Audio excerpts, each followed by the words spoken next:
big shout out to your whole staff, guys like Aaron and Kurt and Paul, and the guys that just work 22-hour days leading up to this thing, and they just really, really showed who they are and what they're made of and how much they care as well. And these are the guys behind the scenes that don't get the type of attention you and I get, but everybody needs to know how important they were in this whole process and launching 20 Minutes with the President. You know.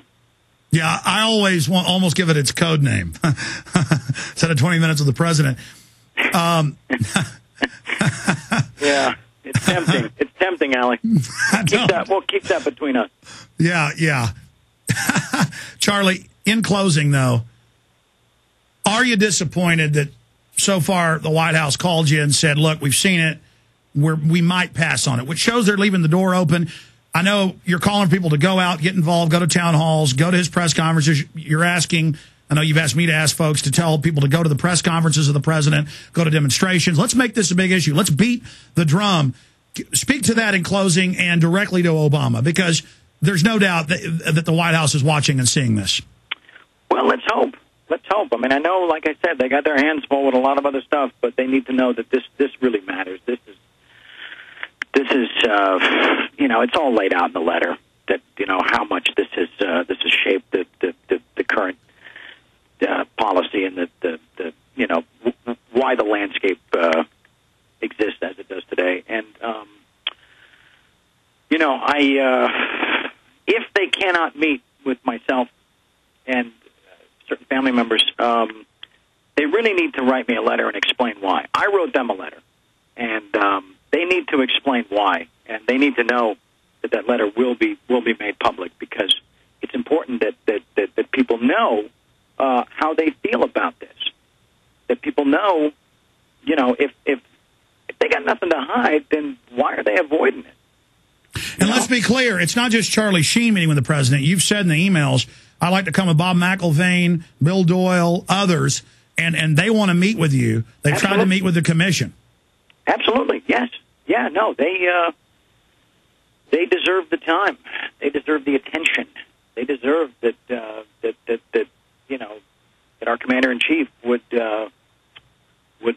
take a look at this and would hopefully say, yeah, okay, all right, this is important, this matters, and yes, I do have the power and I do have the responsibility as your president to use my executive power to enact a real investigation and to put this thing back on the front burner. Put it on the front burner, Mr. President. Enough's enough. So bottom line, you're saying at least publicly respond to the 20 questions, or just respond to 6 of the 10 commission members and 2 of the 5 council members saying it was a fraud, a criminal cover-up. Anything, Alex, just acknowledge it. Just be courageous enough and compassionate enough to acknowledge it. That's all I'm asking. And if we can take it further, great. But just acknowledge it. Stop treating us like we don't matter. All right, Charlie Sheen, he's going to go tape for the 21st of this month, premiere 2.5 Men. We're going to let him get to work. How are the fires out in Los Angeles? Getting under control? Yeah, no, the fire teams out here did an amazing job getting this stuff put out as quickly as possible.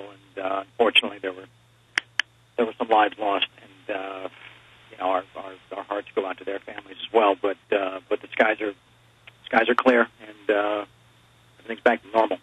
Yeah, it was like a week and a half ago when I was there. It was like flying into hell, and you had ashes raining down in your backyard. Yeah, it was interesting. It created sort of a symbolic climate for creating this peace as we went through it. Charlie, I love you. I love you too, man. And I love your passion, and I love everything you're doing. And it was great seeing your dad and mom when they came over. And say hi to Al, say hi to Lance. I will. Say hi to the whole crew, and God bless you, my friend. God bless you, Alex. All right, Charlie. I'm going to go ahead. I'm going to say bye to you here off air. We're going to air one more time the 6.5-minute piece, his address, his reaching out, Charlie Sheen to the president. As I say bye to Charlie here, we're going to come back in 6 minutes and take your phone calls and recap this historic, amazing interview, this redeclaration of 9/11 truth, declaring war on the lie, the fraud that is the fable that is the official story of 9/11. Here it is.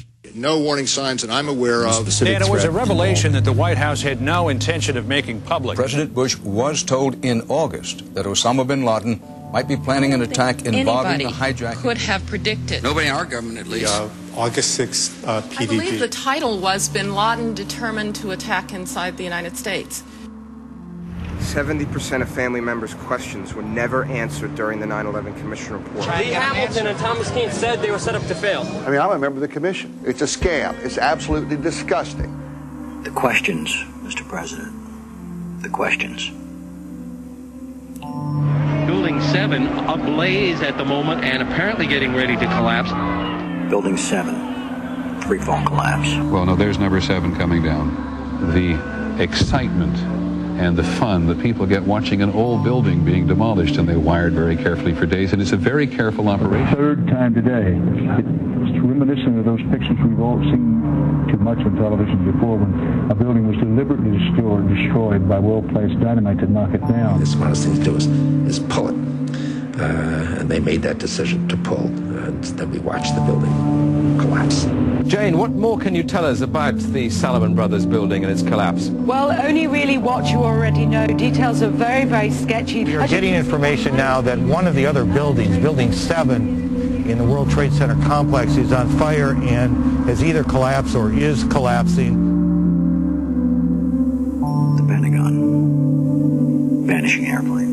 My close-up inspection, there's no evidence of a plane having crashed anywhere near the Pentagon. The only site is the actual site of the building that's crashed in, and as I said, the only pieces left that you can see are small enough that you could pick up in your hand.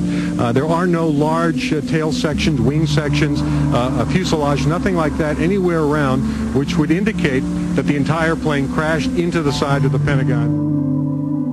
Firefighters and police describing explosions. A lot of them. The secondary explosion. We've got numerous people covered with dust from the secondary explosion. Just floor by floor instead of popping out. It was like if they had detonated. Yeah, if they were planned to take down a building. Boom, boom, boom, boom, boom, boom, boom. Looks sort of like the building just demolished. Even if there was no secondary explosives in the building. Kind of like gunfire. You know, bang, bang, bang, bang, bang. And then all of a sudden, 3 big explosions. Do you know if it was an explosion or if it was a building collapse? To me, it sounded like an explosion. Chief Albert Turry told me that he tried to get his men out as quickly as he could, but he said that there was another explosion which took place, and then an hour after there was another explosion in one of the towers here. Sibel Edmonds, FBI translator, breaking her gag order. All our intimate relationship with Bin Laden and Taliban. We did carry very intimate relationship with these people all the way up to September 11. Bin Laden was spirited into this military hospital in Rawalpindi for kidney dialysis treatment. The military had him surrounded. They were saying that Osama bin Laden had to be watched carefully and looked after. NORAD standing down. Where were the planes? On now to one of the eeriest moments amid the carnage of 9/11. A mysterious plane was seen flying right over the president's residence. The E-4Bs over New York and Washington, otherwise known as the Doomsday Planes. It has never been officially explained. Cell phones working at impossible altitudes. Solicitor General Ted Olson receiving phone calls that the FBI says were never made. What happened during that call? This is the only information we have on these terrorists. She was able to call him twice. How she could pull that off, we don't know, but she did. These are the questions, Mr. President. These are the questions. They go on and on. Good afternoon, Mr. President. I come to you today representing the families of the victims of September 11th, as well as millions of my fellow Americans. Hopefully by now you've had a chance to read my letter to you, 20 Minutes with the President, and if not, at least had its contents brought to your attention. We have questions, Mr. President. Lots of questions. A lot of them are detailed in my letter, but trust me, there are hundreds more questions. As my letter chronicles, sir, the 9/11 Commission itself says they were lied to, deceived, and essentially prevented from carrying out a real investigation. The people of the United States and the world demand the truth, sir. We have to continuously ask questions. That's what a patriot does.